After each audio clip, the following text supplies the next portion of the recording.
Salam buat warga GBKP dimanapun berada. Seperti biasa kami akan menemani teman-teman sekalian untuk sermon perpulungan Jabu-Jabu GBKP.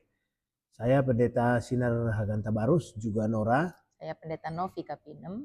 akan menyertai teman-teman untuk mempersiapkan sermon perpulungan Jabu-Jabu kita untuk Minggu tanggal 27 27 Juli sampai 2 sampai Agustus. 2 Agustus. Sebagaimana biasa kita akan memulai dari Bahan Alkitabnya ya. firman Tuhan Amsal 25 ayat 25 sampai 28. Oke, aku baca dari sini begini firman Tuhan. Seperti air sejuk bagi jiwa yang dahaga, demikianlah kabar baik dari negeri yang jauh. Seperti mata air yang keruh dan sumber yang kotor, demikianlah orang benar yang khawatir di hadapan orang fasik. Tidaklah baik makan banyak madu, sebab itu biarlah jarang kata-kata pujianmu. Orang yang tak dapat mengendalikan diri adalah seperti kota yang roboh temboknya. Ini firman Tuhan. Iya. Jadi sebelum kita membahas nats ini satu persatu, ini ucapan-ucapan Salomo yang dikumpulkan oleh pejabat-pejabatnya Raja Hizkia ya. Jadi seperti kita ketahui, Salomo itu menulis banyak sekali petuah-petuah atau mengumpulkan banyak petuah-petuah dari orang-orang tua Israel, tapi masih terpisah-pisah, dan oleh Hizkia itu disatukan, Dikumpulkan semua ya. dikumpulkan sehingga bisa berbentuk Amsal yang saat ini kita baca. Dan khusus untuk ayat 25 sampai 28 ini penting ya. Karena pada ayat 25 misalnya, seperti air dingin bagi jiwa yang lelah. Ini ada tradisi, karena mereka kan belum mengenal kulkas itu. Jadi ada semacam kendi yang ada di setiap rumah orang Israel. Itu kendi itu dipakai untuk menyimpan air. Dan bentuk kendi yang sedemikian rupa itu bisa menjaga air itu 5 derajat lebih dingin dari ruangan sekitarnya. Jadi orang-orang Timur Tengah ini kan kita ketahui cuacanya kan ekstrim itu, panasnya panas. Ya. Jadi mereka mungkin melewati gurun atau berkunjung kemana begitu kan, pulang naik onta, sudah kepanasan luar biasa. Yang membuat dahaga mereka itu hilang itu air yang di kendi yang sudah tersedia di setiap rumah itu. Bisa kita rasakan lah gimana ya, rasa puasnya. Jadi bagaimana begitu mereka tiba, air itulah yang mereka nikmati. Jadi seperti air dingin bagi jiwa yang lelah, begitulah gambaran si Salomo. Ketika hati kita yang gundah itu, ketika orang yang kelelahan, kemudian disegarkan oleh kasih Tuhan. Itu kan soal spiritual itu kan. Jadi seperti orang yang dahaga itulah ketika kita yang kehilangan arah ini menemukan petunjuk dari firman Allah. Kita merasa begitu nyaman kan. Tadinya kita gundah gulana, tapi begitu ada petunjuk dari firman Tuhan, kita menjadi jauh lebih tenang, enak tidurnya. Karena kita tahu akhirnya ada yang menjamin kehidupan kita. Jadi peribahasa ini dipakai oleh Salomo kan. Kemudian dilanjutkannya dengan kalimat, begitulah kabar baik dari negeri yang jauh. Kita bisa ketahui kalau pada zaman itu kan belum semaju ini kan komunikasi. Jadi kita juga pernah merasakan itu kan, pada zaman kita ketika surat. Kita zaman surat. Ketika surat menyurat kan, menunggu jawaban itu kan sebuah kerinduan begitu. Tapi begitu kita temukan isi surat itu kabar baik, wah kebahagiaannya berlipat-lipat. Karena mungkin kita khawatir, kita mungkin mendengar kabar sakit lah, atau di tempat ada masalah di tempat yang jauh lah. Tapi begitu ada berita bahwa baik-baik saja, wah segala kekhawatiran sirna. Apalagi waktu kita ngirim surat ke rumah kan, mak uang habis. Nah, kita nunggu jawaban nih, kira-kira gimana jawabannya. Begitu jawabannya tiba, wah segala kekhawatiran hilang.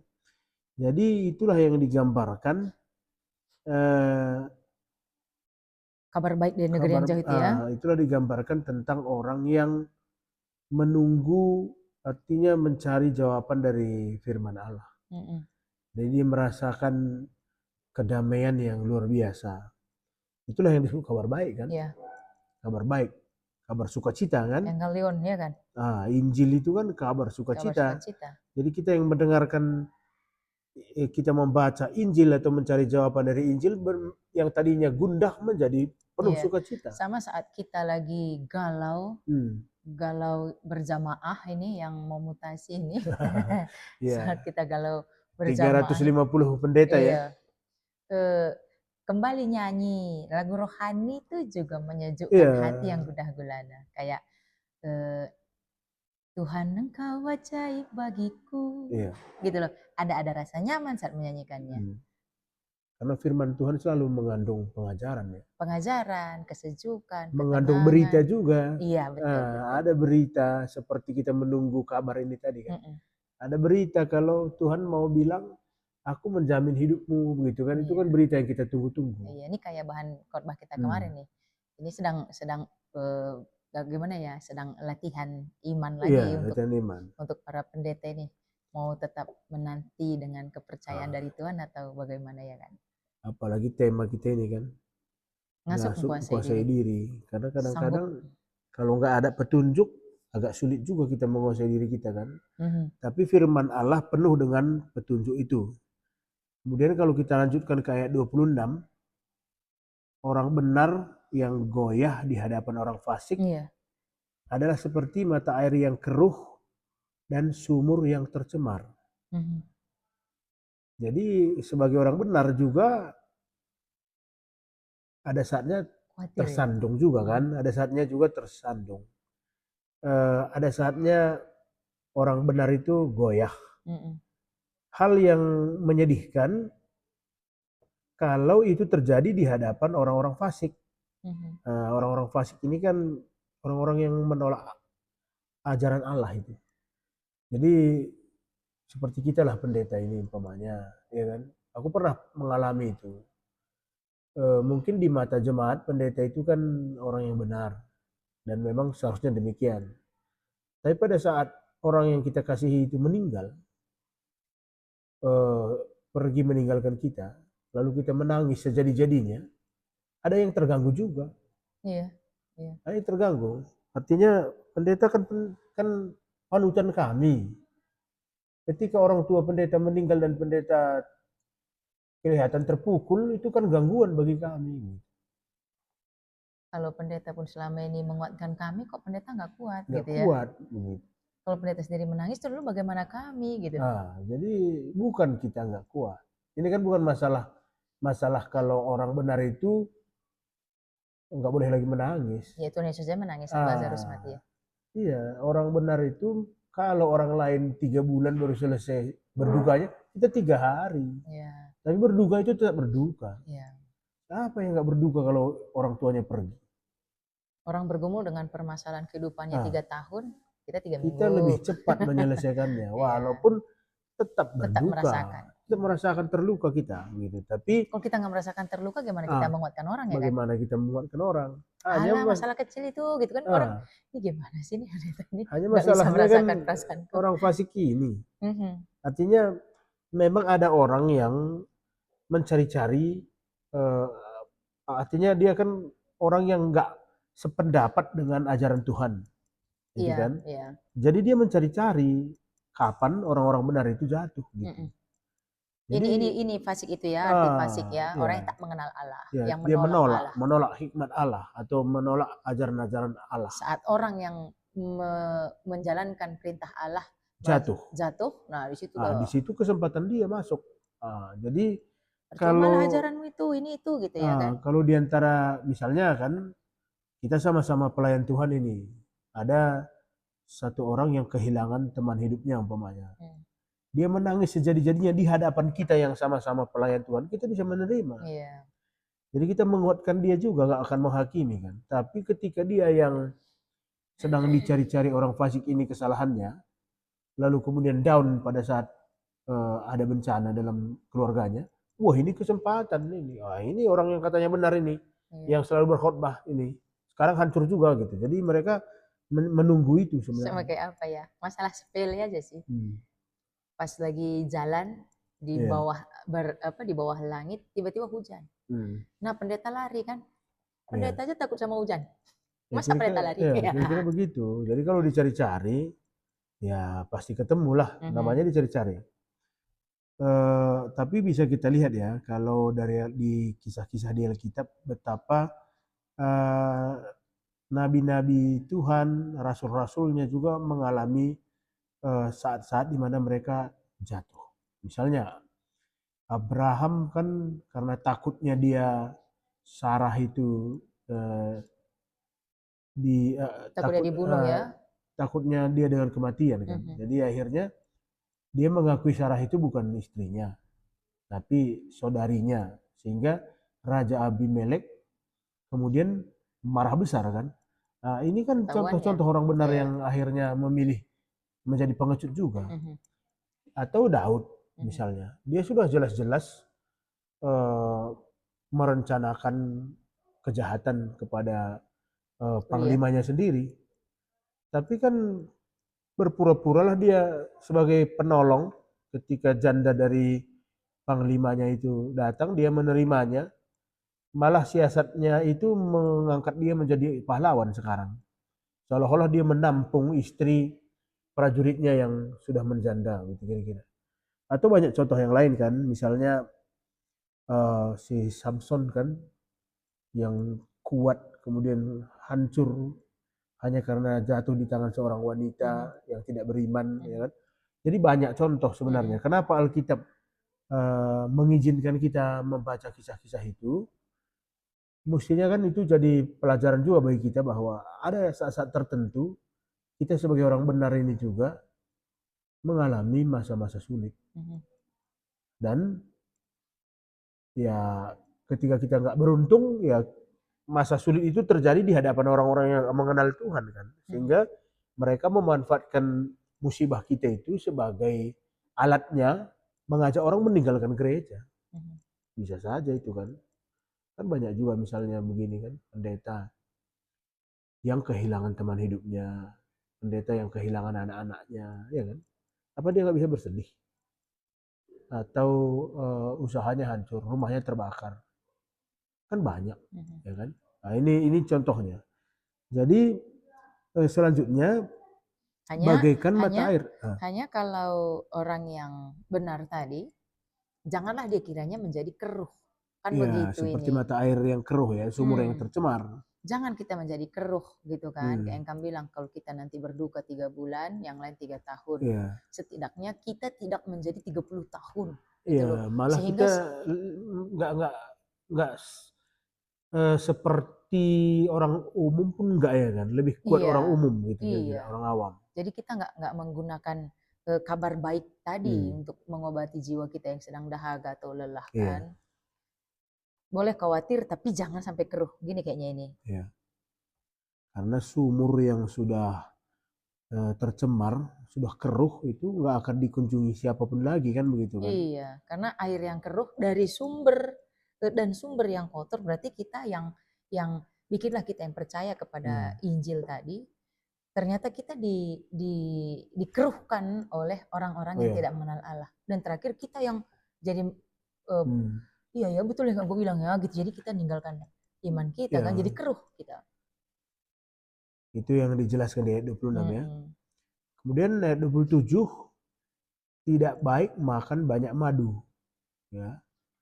Jadi mencari kemuliaan bagi diri sendiri bukanlah kemuliaan gitu. Artinya tidak baik setiap orang terlalu banyak madu. Itu contoh bahwa madu adalah salah satu simbol dalam Alkitab karunia Allah kan. Jadi kalau di zaman Salomo itu kan makanan yang manis jarang ditemukan, atau tidak ada makanan yang lebih manis dari madu. Kan berbeda dengan zaman kita kan. Pada zaman Salomo begitu. Namun terlalu banyak memberi, artinya terlalu banyak memberi makanan seperti madu itu tidak baik juga. Iyalah, bisa Iya. apa kita nanti kolaps. Nah, itu Banyak makan makanya madu. pengendalian diri kan sama Iya. seperti bahan kita ini. Ayat 28 pun Nah, orang yang tidak dapat menguasai dirinya katanya tadi. iya. Jadi eh, ada yang manis, tapi kalau kebanyakan itu sama dengan tidak tidak bisa menguasai diri, gitu kan. Eh, kita yang melayani ini kan mengerjakan pekerjaan yang mulia. Tapi kalau kita menghabiskan waktu kita lebih banyak hanya untuk kemuliaan diri kita, itu juga tidak bagus, kan begitu kan. Biarlah Banyak kemuliaan juga untuk yang Allah begitu. ya kan. Kan banyak pelayan Tuhan lebih mulia dari Yesus kan. Bahkan kalau kita lihat banyak Natal itu bukan lagi Yesus yang diberitakan. Foto-foto Yesus jadi nggak ada kok. Spanduknya jarang udah gambar bayi Yesus itu yang sudah ada ada. itu kan gambar pengorban-pengorbannya. Gambar apanya artis. Artis Artisnya, undangan. undangannya gitu kan. Gambar Yesusnya enggak lagi. Enggak diutamakan lagi. Iya. Pohon terang itu yang banyak. Pohon terang. Jadi tanpa kita sadari sebenarnya yang utama menjadi tidak lagi terutama kan. Bisa juga sih dari sermon kita ini ya jadi pengingat karena beberapa gereja sudah bikin penelitian Natal ini. Iya. Aku selalu bilang sih ke Runggun, kalau bikin spanduk itu Natal atau Paskah atau apapun, ya bikinlah yang paling atas itu foto atau gambar Tuhan Yesusnya, bayi Tuhan Yesusnya. Jangan akunya. Iya, jadi karena yang jadi pusat pemberitaan itu bayinya. Kemuliaan bayi itu yang penting, bukan kemuliaan pendetanya atau artisnya. Khotbahnya, artisnya atau panitianya. Jadi kan kita pernah punya pengalaman ini teman kan, dia naik pesawat terbang bawa madu. Iya. Jadi rupanya kan pesawat terbang itu besar, ya kan? lebih 1 liter lah. Sementara aturan di pesawat kan cairan itu yang lebih 1 liter harus dibuang. Sayang dia rasa itu dibuang, ditinggal di bandara itu madu. Diminum di hadapan petugas madu. Harganya ratusan ribu. Karena itu madu asli. Diminum itu 1 botol madunya. Langsung glek ya kan. Lalu ditinggalkanlah botolnya di situ. Lalu naik ke pesawat. Di pesawat kolaps dia. Kolaps. Hampir meninggal. Karena kebanyakan madu. Jadi madu itu baik pada ukuran tertentu. Jadi kemuliaan itu baik pada ukuran tertentu. Iya. Tapi kalau sudah berlebihan, wah enggak lagi. Kalau di bahasa Indonesia masa kini, Alkitab bahasa Indonesia masa kini, gini katanya, tidak baik makan madu berlebihan. Iya. Begitu juga tak baik mengucapkan atau mencari banyak pujian. Ya itu maksudnya kemuliaan itu ya. Iya, banyak pujian untuk diri sendiri. Tidak baik juga ternyata. Ya, kemudian kita lanjut ke ayat 28 ya. 28. Siapapun yang tidak dapat mengendalikan jiwanya sendiri. Yang penting jiwanya ya, kalau terjemahannya. Kalau ini orang yang tidak dapat menguasai dirinya. Ini jiwanya lebih lagi ke mental ini. Terjemahan yang ini, siapapun yang tidak dapat mengendalikan jiwanya sendiri adalah seperti kota yang roboh tanpa tembok. Jadi memang pengendalian diri sangat penting ya. Karena ketika kita nggak bisa menguasai diri, memang kita seperti kota yang temboknya runtuh. Iya. Itu kembali seperti yang pernah kita bahas kan, antara emosi dan nalar mesti seimbang. Ketika kita marah kan, ini rupanya ada penelitian mengatakan kemarahan di lalu lintas yang padat ini di Indonesia meningkat. Kemarahan di lalu lintas. Artinya orang kan berjam-jam terjebak macet itu menjadi depresi kan. Dan itu rupanya menjadi mesin pembunuh yang luar biasa ketika orang-orang stres itu berkumpul bersama-sama di sebuah tempat. Ketika mereka berebut masuk ke gerbang tol atau berebut lampu merah atau berebut ke persimpangan jalan, itu bisa membuat pembunuhan terjadi. Banyak orang-orang Kristen yang terlibat juga tanpa sadar menunjukkan marah yang berlebihan itu. Dan jangan lupa sekarang kan CCTV ada di mana-mana. ditambah setiap orang sudah punya kamera kan. Iya. Lalu bayangkanlah kalau ada eh, orang Kristen yang marahnya tidak terkendali, mungkin dia pejabat gereja atau dia orang yang aktif di gereja, lalu terekam. Kemarahannya itu mm, membuat dirinya tidak dapat lagi menguasai diri, sudah seperti orang gila. Tapi itu kan sebentar, biasanya kan sebentar. Selesai itu, Karena dia udah stres kan dari awal. jadi Jadi itu itu pemicunya. pelampiasan. Jadi dia seperti letusan kan, seperti letusan. Lalu setelah kemarahannya usai, lalu videonya beredar, itu bikin dia makin depresi lagi. Itulah bahayanya ketika kita nggak sanggup menguasai diri. Hal yang memalukan bisa terjadi. Nah ini yang digambarkan kan, bagaikan kota yang runtuh tanpa tembok. Kota yang runtuh tanpa tembok itu pada zaman dulu itu hal yang luar biasa. Beda dengan kota Iya. zaman kita. Karena pada zaman itu kan Itulah benteng pertahanannya itu kan. benteng pertahanan karena tiba-tiba bisa ada serangan, berbeda dengan kota-kota zaman sekarang kan. Jadi kalau kota tanpa tembok itu sama dengan kota tanpa perlindungan. Jadi orang yang tidak sanggup menguasai dirinya sama dengan kota tanpa perlindungan. Itu habis, sama dengan habis. Iya. Terlepaskah menguasai diri dari apa? Dari marahkah? Dari kekecewaankah? Dari kesedihankah? Dari kehilangan arah, putus asa? Kamu harus pintar Atau menguasai dari diri. keserakahan. Keserakahan. Misalnya kita ini pelayan Tuhan. Lalu kebetulan pada saat bersamaan kita pejabat di sebuah instansi.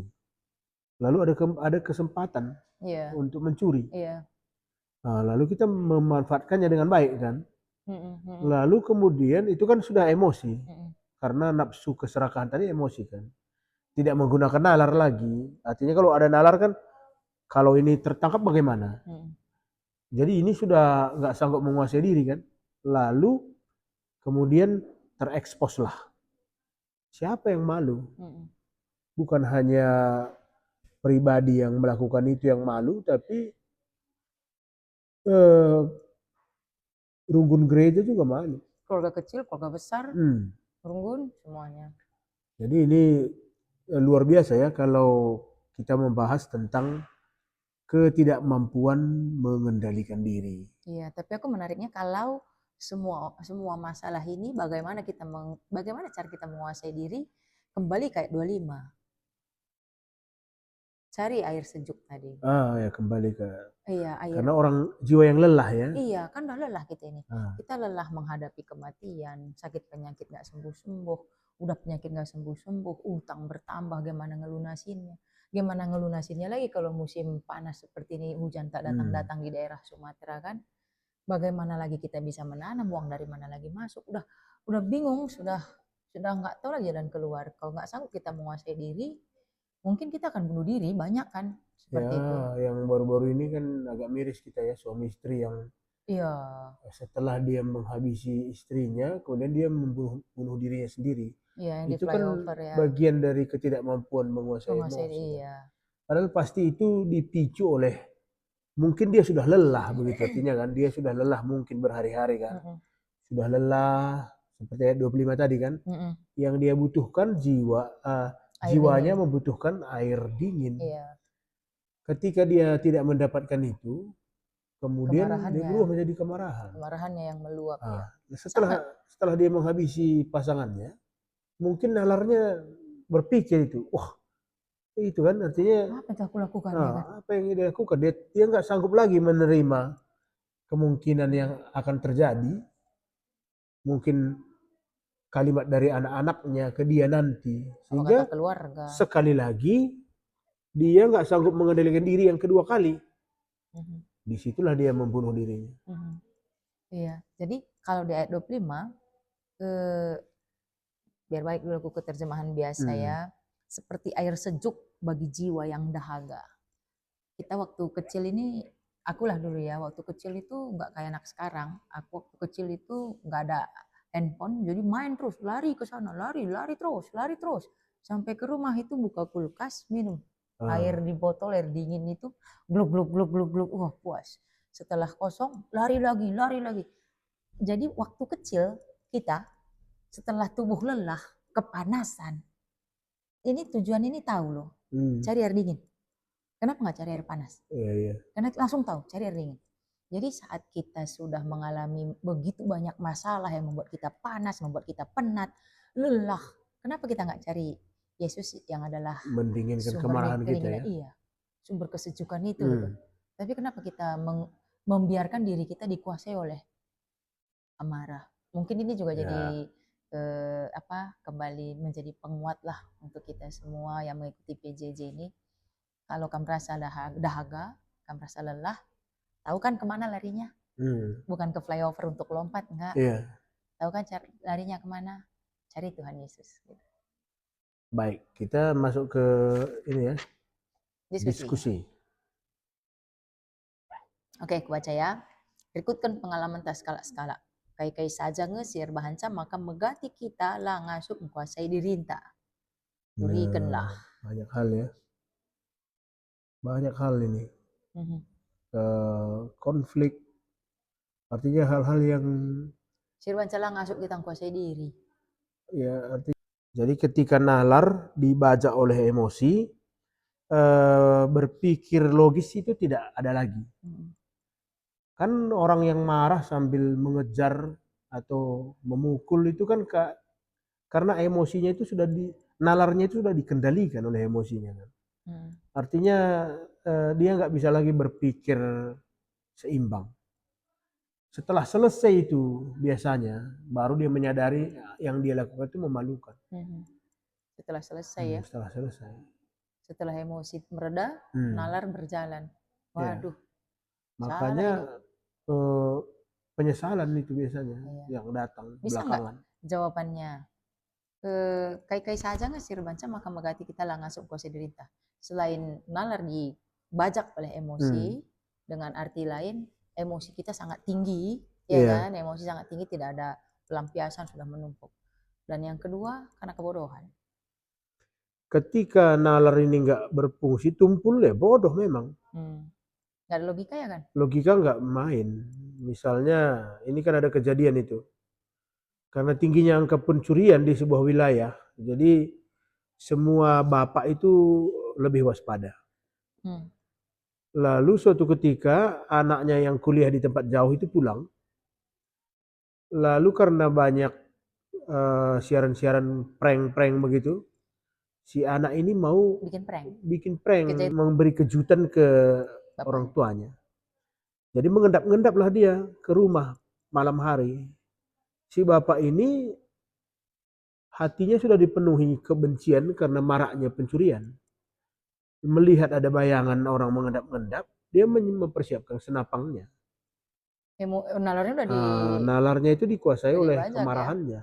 Ya? Dia marah ke maling. Ya. Marah itu sudah menguasai nalarnya. Jadi nggak ada opsi dalam nalar itu, jangan-jangan ini anakku, jangan-jangan ini saudara, jangan-jangan tidak ada lagi. Yang ada ini pasti maling. Ditembaklah anaknya sendiri. Dia melihat, dia merasa itu adalah maling, ternyata anaknya ya. Ternyata anaknya sendiri. Jadi betul-betul memberi kejutan itu. Itulah efek negatifnya ketika kita tidak sanggup menguasai diri. Jadi seimbanglah. Jangan pernah nalar ini dinomorduakan. Tetaplah berpikir secara nalar. Artinya ada opsi-opsi lain. Mungkin ini maling, tapi mungkin juga ini bukan. Jadi kita tetap dalam berpikir logis. Jadi kalau kebodohannya bodoh memang, kalau orang nggak menggunakan nalarnya menjadi bodoh. Itu masalahnya kayaknya nih. Yang kedua, pernah nggak kita ndawuh kubas kini lah ngasupen gunang kuasai diri?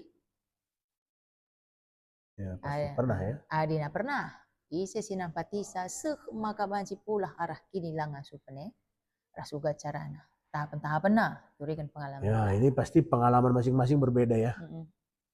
Ada orang yang tenang setelah dia berpikir sendiri. Ya. Ada yang tenang setelah mendapat nasihat. Ada masukan dari orang lain kan. Ada yang tenang setelah dia membaca firman Tuhan. atau ada yang tenang seperti yang kita bahas tadi, dia bernyanyi lagu-lagu rohani. Demikianlah teman-teman, beberapa catatan dan pembahasan kita mengenai PJJ kita minggu ini. Dan jangan lupa untuk tetap mengikuti sermon-sermon PJJ pada minggu-minggu yang akan datang. Dari Retreat Center Sukamakmur, kami menyampaikan selamat melayani bagi kita sekalian. Shalom.